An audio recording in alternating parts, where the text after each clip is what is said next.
তরল পদার্থ নিয়ে আলোচনা প্রসঙ্গে আমরা চাপ বা প্রেসার নিয়ে কাজ করেছি। এবার বায়বীয় পদার্থের ক্ষেত্রে চাপ ঠিক কি এবং কিভাবে উৎপন্ন হয় সেটা দেখা যাক। তরল এবং বায়বীয়রা যে আধারে থাকে তাদের আকৃতি নেয়, এটা মোটামুটি বলা যায়। কিন্তু তরল পদার্থের অণুদের মধ্যে খানিকটা ভাব আছে এবং তারা জটলা পাকিয়ে থাকে, যদিও তারা চলাফেরা খানিকটা করে। কঠিন পদার্থের মতো একেবারে এক জায়গায় খালি কম্পনশীল তা নয়, তারা মানে ঘোরাফেরা করছে, কিন্তু একেবারে ওদের নিজেদের সঙ্গ ছেড়ে পালিয়ে যায় না। কিন্তু বায়বীয়দের অণুদের একের সঙ্গে অন্যের সম্পর্ক শুধুমাত্র যখন ধাক্কা লাগে তখন, তাছাড়া নয়। আচ্ছা, সেই জন্য বায়বীয় পদার্থের বা গ্যাসের আয়তন কমানো যায় চাপের মাধ্যমে। কারণ সেটা বুঝতেই পারছো যে ওদের দূরত্ব অনেক বেশি একের অন্যের এবং ওদের মধ্যে কোনো জোর নেই বলে সেরকম তাদের সম্পর্কটা খুবই আলগা এবং তারা পালিয়ে যেতে চায় একে অন্যের কাছ থেকে। আচ্ছা, মনে করো একটা বন্ধ বাক্সের মধ্যে, সেই জন্যই বন্ধ করে রাখতে হয় তাদের, বন্ধ বাক্সের মধ্যে কিছু গ্যাস রয়েছে। এই গ্যাসের অসংখ্য অণুর সমষ্টি নিয়ে এখানে রয়েছে, যাদের এই বিন্দুগুলো দিয়ে বোঝাবার চেষ্টা করা হচ্ছে। তারা ইতস্ততভাবে নানা দিকে নানা গতিবেগে ছুটোছুটি করছে, নিজেদের মধ্যে ধাক্কাধাক্কি হচ্ছে এবং দেয়ালে ধাক্কা খাচ্ছে। ফলে গতিবেগ ক্রমাগতই পরিবর্তিত হচ্ছে, শুধু ওই ধাক্কার সময়, কিন্তু তাছাড়া নয়।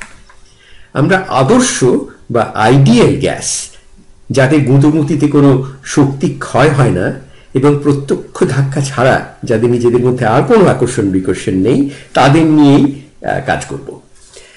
দেখা যাক এই পরিপ্রেক্ষিতে চাপ আসছে কোথা থেকে। বন্ধ বাক্সটির একটি দেয়ালের দিকে তাকানো যাক।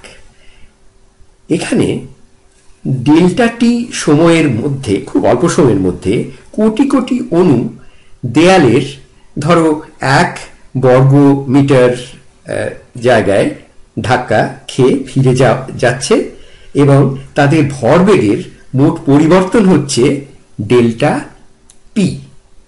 ধরো এর একটা দেয়ালকে একটু ভালো করে দেখা যাক। তাতে যখনই একটা অণু এসে সেই দেয়ালে ধাক্কা খাচ্ছে এবং তার গতিবেগ যাচ্ছে বদলে, আর তার ভরবেগও যাচ্ছে বদলে, তার দিকটা, তার ফলে পরিবর্তিত হচ্ছে সেই তাদের ভরবেগ। তো এরকম প্রতি মুহূর্তে হাজার হাজার নয়, ট্রিলিয়ন্স এই অণুরা এসে ওই দেয়ালে ধাক্কা খাচ্ছে এবং ওই তাদের যে ওই অল্প সময়ের মধ্যে তাদের যে সম্পূর্ণ ডেল্টা পি, যেটা মানে পি এর পরিবর্তন যেটা হলো এই যোগফল এই ধাক্কাগুলোর, তাকে যদি আমি ডেল্টা পি বলি, তাহলে ডেল্টা পি কে ডেল্টা টি দিয়ে ভাগ করলে যা পাই সেটাই হচ্ছে বল বা ফোর্স। এই পরিমাণ বল উৎপন্ন হচ্ছে ওই দেয়ালের উপরে এই অণুদের ধাক্কাধাক্কির জন্য। এটা নিউটনের নিয়ম থেকে আসছে, দ্বিতীয় নিয়ম। আচ্ছা, একক পরিমাণ ক্ষেত্র যদি হয় এই দেয়ালটির যদি তুমি নাও, তাহলে এফ কে এ দিয়ে ভাগ করলে, এটা যদি যদি দেয়ালের ক্ষেত্রফল হয় বা এরিয়া হয়, তাহলে এফ কে এ দিয়ে ভাগ করলে যা হচ্ছে সেটাই হচ্ছে চাপ বা প্রেসার। এই চাপ বাক্সের মধ্যে যে কোনোখানেই সমান, কারণ গড়পড়তায় তাদের মধ্যে কোনো তফাৎ নেই। যে কোনো জায়গায় গেলেই আমরা গড়পড়তায় একই ব্যাপার দেখব। এবারে আমরা দেখব এই বাক্সের আয়তন ভি এবং তার ভেতরের গ্যাসের চাপ যদি পি হয়, তাহলে পি এবং ভির মধ্যে একটা সম্পর্ক আছে। সেই সম্পর্কটি হচ্ছে এই, এবং সেটা আমরা এখন শুধু মানে মোটামুটি ভাবে বুঝতে শিখব, যে কেন সেটা হচ্ছে পরে আরো ভালো করে দেখা হবে। সেটা সেটা হচ্ছে এই যে ওই চাপ এবং ওই আয়তন, এই আধারটির আয়তন, এই পি এবং ভি এদের যদি গুণ করা যায় তাহলে সেটি হবে একটি ধ্রুবক, কনস্ট্যান্ট। সেটি গতিশক্তির মানে গড়পড়তা গতিশক্তি অণুদের তার সঙ্গে সেটা যুক্ত, কিন্তু সেটার কথা পরে হবে। সেটা আবার তাপমাত্রার সঙ্গে যুক্ত ইত্যাদি, সেটা আমাদের এখন না ভাবলে চলবে। মনে করা যাক সেই গতিশক্তি মানে একটা এই তাপমাত্রা পরিবর্তিত হচ্ছে না, কোনো উত্তাপ ঢুকছে বা বেরোচ্ছে না এই বাক্সটার মধ্য থেকে, তাহলে পিভিটা একটা ধ্রুবক হবে। অর্থাৎ ভি বাড়লে পি কমবে এবং ভি কমলে পি বাড়বে। পরে দেখব যেটা আমি বলছিলাম যে এই কে হচ্ছে অণুদের গড় গতিশক্তি। এই গড় গতিশক্তি যদি বাড়ে তাহলে পি সেই অনুপাতে বাড়বে যদি ভি কে একই রেখে দিই, ইত্যাদি। আমরা পরে এগুলো আরো ভালো করে আলোচনা করব। আচ্ছা, এবারে মনে করা যাক, এটা বোঝাবার জন্য আমি এটা করছি যে যে বাক্সটা আমাদের আগে ছিল সেই বাক্সটাকেই আমরা, ধরো সেটা রবারের কিংবা ওরকম কিছু, যেটাতে আমরা ছোট করতে পারি। বাক্সটিকে যদি ছোট করতে পারি তাহলে কি হবে? তো অণুদের সংখ্যা এবং তাদের গড় শক্তি তো একই থাকছে,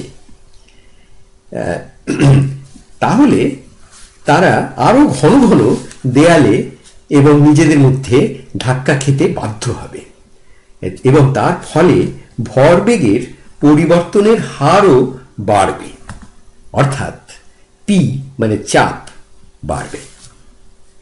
একটা বেলুনে এটা পরীক্ষা করে দেখা যায় খুব সহজেই। এরকম মানে ফ্লেক্সিবল বাক্স পাওয়া শক্ত, কিন্তু বেলুন তো আমরা সবাই ব্যবহার করি, দেখেছি বা আমরা খেলেওছি যেটা নিয়ে।